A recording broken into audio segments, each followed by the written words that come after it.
Maayong gabi ka natong tanan mga igsuon ko diha ni Kristo.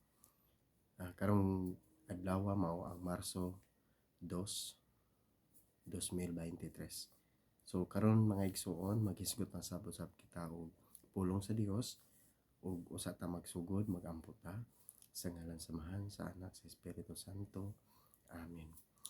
Dalaygon ug maluyon na mga amahan. Salamat sa grasya sa kinabuhi nga imong gihatag kanamo.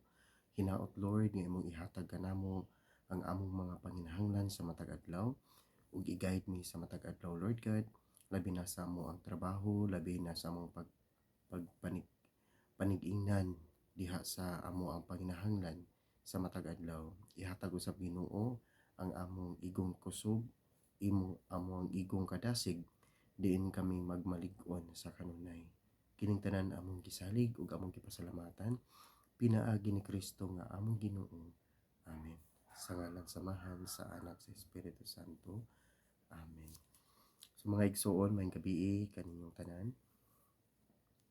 Ang atong ebanghelyo karon kinutlo gikan sumala ni San Mateo. Himayaon ikaw o Ginoo. Si Jesus miingon sa iyang mga tinun-an, pangayo kamo ug kamo hatagan. Pangita kamo ug kamo makakaplag. Pagtuktok kamo ug ablihan ang pultahan alang kaninyo.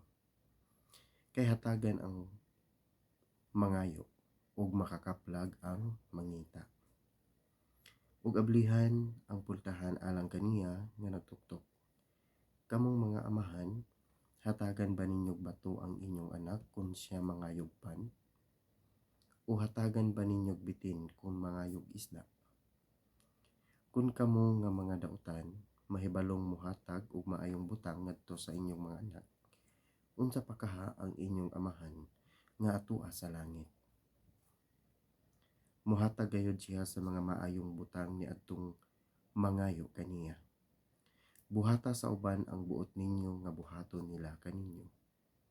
Kini ang kahulugan sa balaod ni Moises ug sa pagtulun-an sa mga propeta. Mga igsuon, ang ebanghelyo sa Ginoo. Daygon ikaw o Kristo. Maayong gabi kanatong tanan mga igsuon ug mga higala. Diri sa ato ang nabasa sa atong ebanghelyo gikan ni San Mateo, kini nagpadayag kanato nga mga igsuon nga kini di ay nga ato ang pagpangayo ngadto sa langit ng Amahan.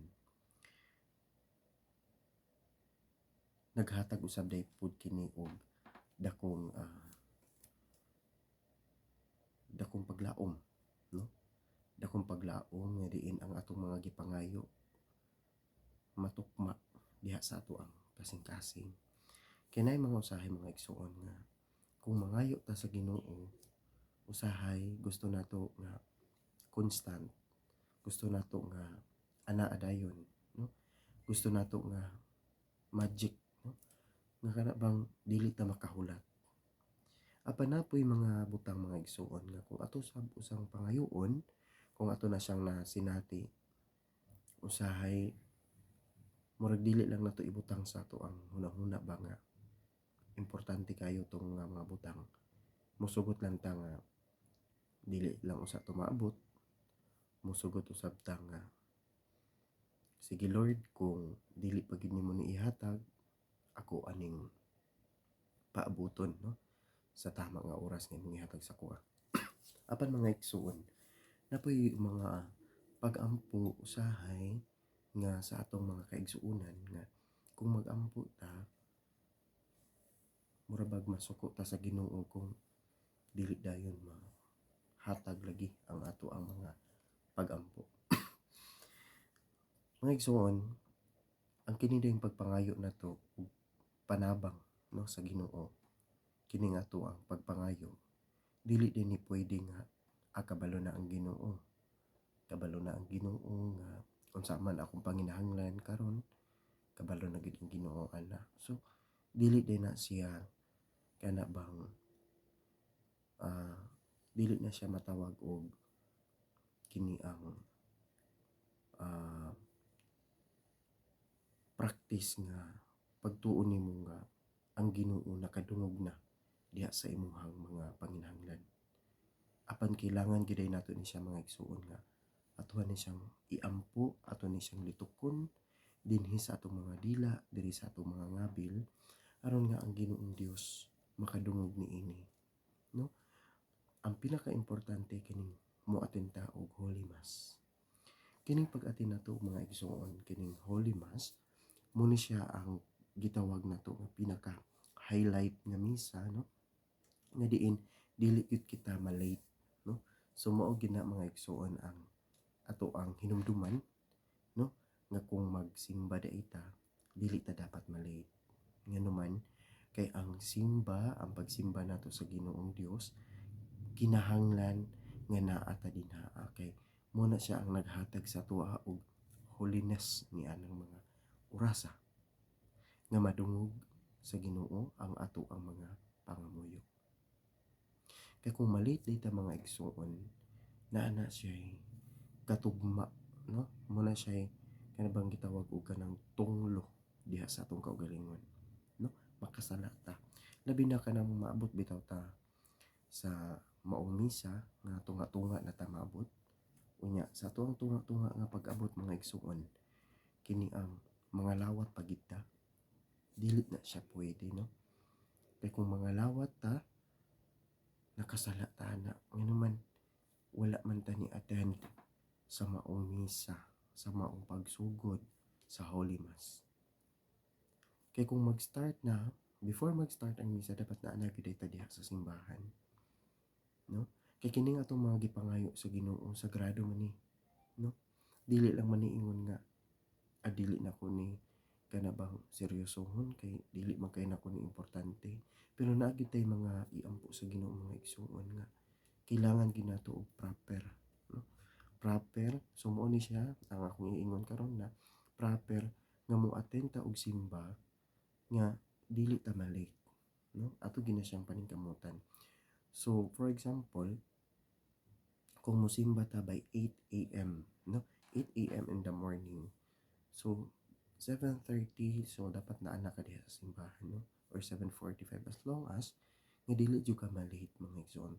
Tungod kay diha nimo pamalandungan ang imong mga gipangayo sa Ginoo, no?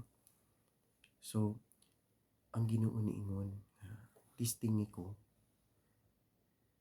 ninyo kay akong ihatag ang labaw pa sa inyong gipangayo. So mga igsuon, tin-aw kay na siya nga pulong gikan sa Biblia, no? Nga ang Ginoo di ay dili mapasagad, no? Dinhi ka nato. Usahay makaana ta mga igsuon nga tubagon baka sa Dios ang atong mga pagampo. Si Kristo nag-ingon nga pangayo ug hatagan kamo, no? Mo nag-ingon ni Jesus. Apan sumala sa atong kasinatian daghan ang atong mga gipangayo sa Dios, no?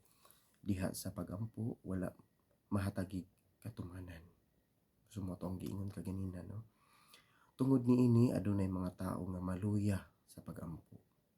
Mangutana ko diha kaninyo mga igsoon, naluya na ba mo sa pagampo ngadto sa Dios sa inyong mga gipangayo nga wala pa gid niya gihatag diha kaninyo? Ako pangutana, naluya na ba mo? No? Apan tungod niini mga igsoon adunay mga tao nga moantigo sa pagpaabot, no? Dili unta kini mahitabo kanato nga kanabang magluya gid ta, no? Di na ta mosulod og simbahan kay wa man gihatag sa tuwa. Hinaot nga dili na mahitabo kanato. Atong sabton nga ang Dios motubag sa mga pagampo sa tulo ka paagi.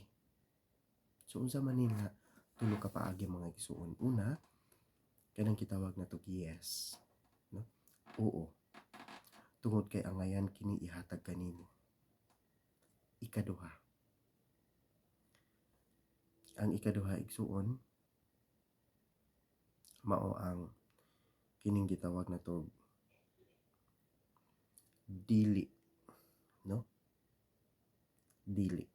Tungod kay dili kini tungod kay kini makadaot para kanimo, no?